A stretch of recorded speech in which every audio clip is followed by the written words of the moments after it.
नरसिंह मेहता के जीवन की एक बड़ी प्यारी घटना।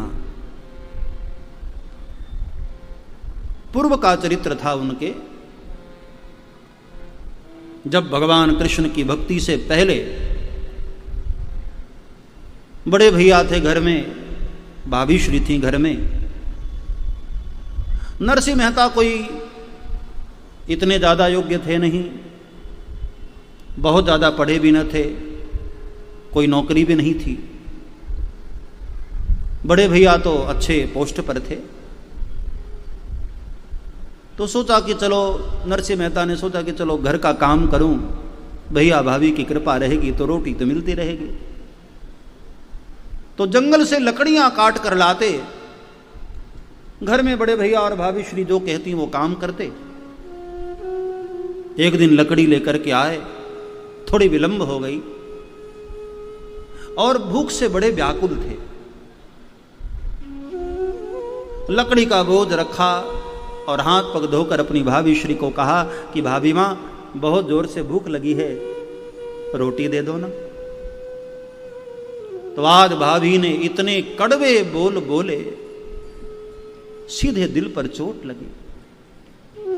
भाभी ने कहा कोई काम दाम करता नहीं है, पैसे कमाता नहीं, जब देखो रोटी चाहिए, जा मैला खा ले, नहीं मिलेगी रोटी। बस ये बात नरसिंह मेहता के दिल पर लगी। आंख से आंसुओं की धार बह पड़ी और हाथ जोड़ करके कहा कि बस भाभी मां, आज के बाद हम आपसे रोटी नहीं मांगेंगे। रोते हुए निकल दिए घर से। घर के बाहर एक शिव जी का छोटा सा मंदिर था और वहां जाकर भोलेनाथ के शिवलिंग से, शिवपिंडी से लिपट कर ऐसे फूट फूट करके रोए नरसिंह मेहता। 3 दिनों तक आंख से आंसू बंद ही न हुए, रोते रहे रोते रहे रोते रहे।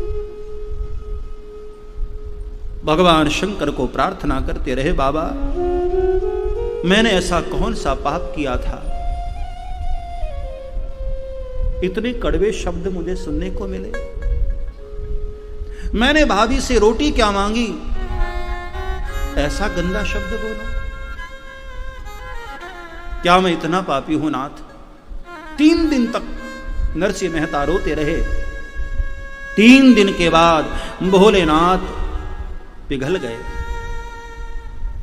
और आखिर भोलेनाथ का अचानक मंदिर में प्रागट्य हुआ और कहा, नरसिंह मेहता वरम ब्रूहि, वरदान मांग, मैं तुझे क्या दूं। नरसिंह मेहता ने शिव जी को प्रणाम किया, बाबा मुझे नहीं पता मैं आपसे क्या मांगूं, मैं तो केवल रोटी के लिए आपको पुकार रहा था। भोलेनाथ को पता था कि ये मेरे चरणों में जरूर बैठा है, लेकिन है भगवान कृष्ण का।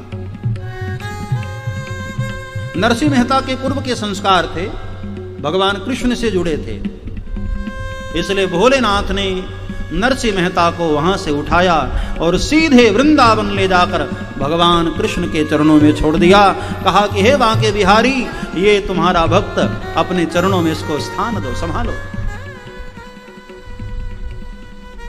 भगवान शंकर उस वक्त रास करने जा रहे थे, भगवान शिव भगवान कृष्ण के साथ। भगवान कृष्ण ने कहा, ये लो तुम मशाल पकड़ करके यहां खड़े रहो, जब तक हम लोग रास में भाग लेते हैं यहां द्वार पर खड़े रहो। मशाल पकड़ करके नरसिंह मेहता वहां महारास मंडल के बाहर खड़े रहे। जब रास पूरा हुआ, भगवान कृष्ण ने आशीर्वाद दिया कि नरसिंह आज के बाद तुझे कोई कमी नहीं होगी, मेरे नाम का गुणगान करना, मेरी भक्ति का प्रचार करना, तुम्हें कोई कमी नहीं होगी, जो तुम पाना चाहोगे तुम्हें सब कुछ हम देंगे। कहने का मतलब, भगवान शंकर के चरणों में जिसकी प्रीति है, भोले भंडारी उसको सब कुछ देते हैं, जिसको जो चाहिए बाबा सब कुछ दे देते हैं।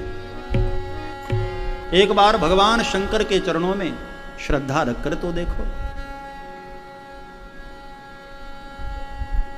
जो भी भोलेनाथ के चरणों में श्रद्धा रखता है भंडार भर देते हैं बाबा।